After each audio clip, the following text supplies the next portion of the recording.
লাখ টাকার চাকরি, আরামদায়ক জীবন সবকিছু ছেড়ে তিনি ফিরে গেছেন মাটির কাছে। পেশায় ছিলেন একজন চলচ্চিত্র নির্মাতা। দীর্ঘ ২০ বছর রাজধানীর ব্যস্ত ও কোলাহলপূর্ণ জীবন কাটানোর পর একদিন হঠাৎ উপলব্ধি করলেন তিনি ভালো নেই। এই যান্ত্রিক ভোগবিলাসের জীবন তাকে কোনো শান্তি দিচ্ছে না। মন থেকে হারিয়ে গেছে প্রশান্তি। তাই একসময় সবকিছু ছেড়ে দেওয়ার সিদ্ধান্ত নেন তিনি।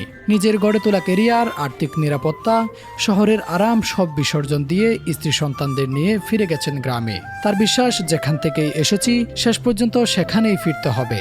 মাটির স্পর্শ ছাড়া জীবনের পূর্ণতা আসে না। ঘাসের উপরে খালি পায়ে হাঁটা, পাখির ডাক শোনা, নদীর পাড়ে বসে থাকা, ক্ষেতের কাজে হাত লাগানো, এসবের মধ্যেই তিনি খুঁজে পান সত্যিকারের ভালোবাসা। তিনি বলেন, এসি বাড়ি, এসি গাড়ি, বড় অট্টালিকা এসবই ভালো থাকার সংজ্ঞা নয়। গ্রামে ফিরে এসে তিনি শুধু বসবাসই শুরু করেননি, গড়ে তুলেছেন এক অনন্য উদ্যোগ। প্রায় ৬০ লাখ টাকা ব্যয়ে নির্মাণ করেছেন একটি বিশাল পরিবেশ বান্ধব বাঁশের বাড়ি। এই বাড়িটি প্রায় ১৭০ ফুট লম্বা এবং ৩০ ফুট প্রশস্ত। দোতলা, বিশাল কাঠামো, পুরোটাই বাঁশ ও কাঠ দিয়ে তৈরি। অনেকেই বলেন এটি বাংলাদেশের সবচেয়ে বড় বাঁশের বাড়িগুলোর একটি। তবে তিনি বলেন, আমরা সবচেয়ে বড় বানানোর জন্য করিনি, আমরা চেয়েছি ভিন্ন কিছু করতে।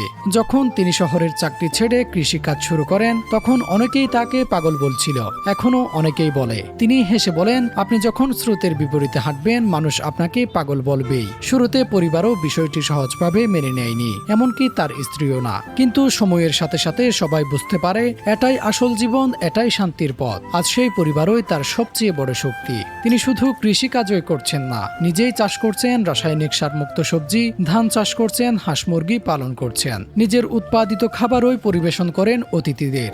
লাল চালের ভাত, মাটির চুলায় রান্না করা তরতাজা সবজি, সরিষার তেলে রান্না, একেবারেই খাঁটি গ্রামীণ স্বাদ। অতিথিরা এসে এই খাবার খেয়ে মুগ্ধ হয়ে যান। তিনি চেষ্টা করেন যতটা সম্ভব প্রাকৃতিক উপায়ে উৎপাদন করতে।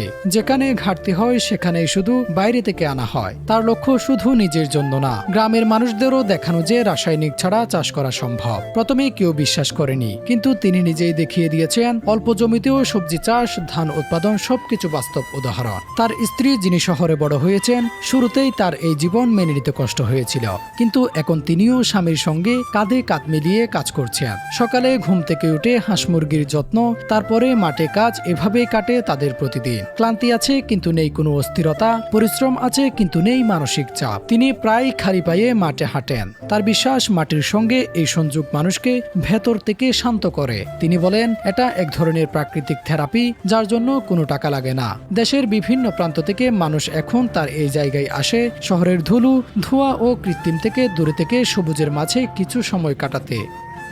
এই গল্প শুধু একজন মানুষের জীবন পরিবর্তনের গল্প না, এটা আমাদের শেখায় সবকিছু থাকা মানেই ভালো থাকা না। শান্তি আসে মনের ভেতর থেকে, আর সেই শান্তি অনেক সময় আমাদের শিকড়েই লুকিয়ে থাকে।